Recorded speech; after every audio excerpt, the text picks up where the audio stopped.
নারায়ণগঞ্জের ফতুল্লায় অভিযান চালিয়ে একাধিক হত্যা, গুম ও অপহরণ মামলার আসামি হিসেবে পরিচিত মাফিয়া রাজ্জাক এবং তার ছেলে ওয়াসিমকে গ্রেফতার করা হয়েছে।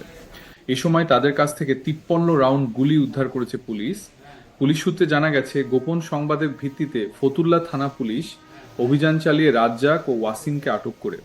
তাদের কাছ থেকে উদ্ধার হওয়া 53 রাউন্ড গুলি তাদের কাছে অবৈধ অস্ত্রের মজুদ থাকার ইঙ্গিত দিচ্ছে। মাফিয়া রাজ্জাক ফতুল্লা এলাকার অপরাধ জগতের একটি পরিচিত নাম। তার বিরুদ্ধে দীর্ঘকাল ধরে হত্যা, গুম ও অপহরণ সহ বিভিন্ন গুরুতর অপরাধের অভিযোগ রয়েছে। তার ছেলে ওয়াসিমও এসব অপরাধমূলক কর্মকাণ্ডে জড়িত বলে পুলিশ জানিয়েছে।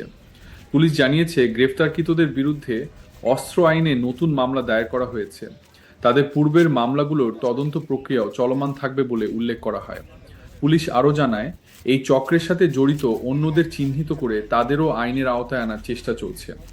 রাজ্জাক ও তার ছেলের গ্রেফতারের ঘটনায় ফতুল্লা এলাকায় বিভিন্ন মহলে আলোচনা চলছে।